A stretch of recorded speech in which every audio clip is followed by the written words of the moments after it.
बहुत समय पहले की बात है। एक छोटे से गांव में रामू नाम का एक किसान अपनी बहन सुमित्रा के साथ रहता था। सुमित्रा को उसके लंबे हाथों के कारण लोग लंबे हाथ वाली नंद कहकर बुलाते थे। हालांकि उसका असली नाम बड़ा ही प्यारा था, लेकिन उसके लंबे हाथ लोगों के लिए हंसी मजाक का विषय बन गए थे। गांव के बच्चे उसकी लंबाई और हाथों का मजाक उड़ाते थे। कभी कोई कहता, अरे नंद, तेरे हाथ तो गगन तक पहुंच जाएंगे। तो कभी कोई कहता, तेरे हाथ इतने लंबे हैं कि तू चांद के तारों को भी पकड़ सकती है। लोग उस पर हंसते थे, लेकिन सुमित्रा इन बातों को अनसुना कर देती। वह अपने काम में मग्न रहती और अपने भाई रामू का सहारा बनती।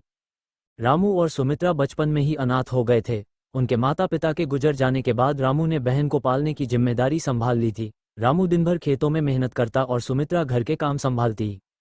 सुमित्रा का स्वभाव बहुत ही सरल और दयालु था। वह अपने लंबे हाथों को ईश्वर का वरदान मानती थी और उनसे कभी शिकायत नहीं करती थी। वह कहती, भैया, भगवान ने जो दिया है उसमें जरूर कोई भलाई होगी। हमें अपनी तकदीर पर भरोसा रखना चाहिए।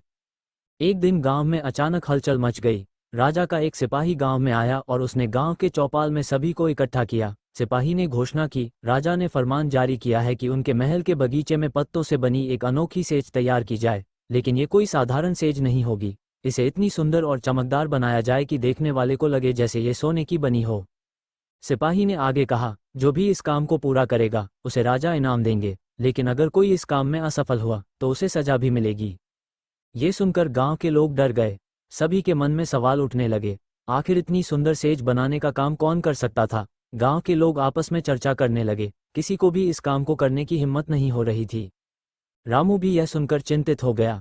वह घर आया और अपनी बहन सुमित्रा से कहा, बहन, राजा ने जो काम दिया है वह हमारे बस का नहीं है। अगर हम इसे करने की कोशिश करेंगे और असफल हो गए तो राजा हमें सजा देंगे। सुमित्रा ने अपने भाई को समझाया, भैया, हमें अपने डर पर काबू पाना होगा। भगवान ने हमें यह मौका दिया है तो जरूर इसमें कुछ भलाई होगी। मेरे लंबे हाथ हैं जिनकी लोग हंसी उड़ाते हैं, लेकिन यही हाथ इस काम में हमारे काम आएंगे। तुम मुझ पर भरोसा करो, मैं ये काम कर लूंगी। रामू को अपनी बहन की बातों पर भरोसा था। उसने सुमित्रा को अनुमति दी कि वह इस काम को करे। अगले ही दिन सुमित्रा ने जंगल का रुख किया। वह अपने लंबे हाथों का उपयोग करते हुए ऊंचे ऊंचे पेड़ों से पत्ते तोड़ने लगी। वह केवल सुंदर और चमकदार पत्तों को चुनती। उसके लंबे हाथ उन पत्तों तक भी पहुंच जाते जो आम लोगों की पहुंच से बाहर थे। सुमित्रा ने दिन रात मेहनत की। वह सुबह जल्दी उठती और देर रात तक जंगल में पत्ते इकट्ठा करती। गांव के लोग उसे देखकर आश्चर्यचकित रह जाते। वे कहते, देखो, लंबे हाथ वाली नंद ने तो सच में कमाल कर दिया। सुमित्रा ने केवल पत्ते इकट्ठा नहीं किए, बल्कि उन्हें धोकर चमकाया। उसने उन्हें इस तरह सजाया कि वे सोने जैसे चमकने लगे। जब सुमित्रा ने सभी पत्तों को इकट्ठा कर लिया तो वह उन्हें राजा के महल में ले गई। राजा ने जब उन पत्तों से बनी सेज देखी तो वह दंग रह गया। सेज इतनी सुंदर लग रही थी कि ऐसा प्रतीत हो रहा था जैसे यह असली सोने की हो।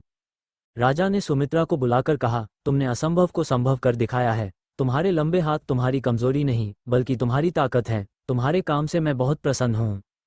राजा ने सुमित्रा को ढेर सारे उपहार और धन दिया। रामू और सुमित्रा अब धनवान हो गए। जब गांव वालों को सुमित्रा की सफलता के बारे में पता चला तो उन्हें अपनी गलती का एहसास हुआ। वे समझ गए कि सुमित्रा के लंबे हाथ कोई अभिशाप नहीं बल्कि वरदान है। अब लोग उसकी सराहना करने लगे और उसे सम्मान देने लगे। ये कहानी हमें सिखाती है कि हमें अपनी विशेषताओं को कमजोरी नहीं मानना चाहिए। हर इंसान में कोई न कोई खूबी होती है जो उसे खास बनाती है। मेहनत और आत्मविश्वास से हर मुश्किल काम को पूरा किया जा सकता है।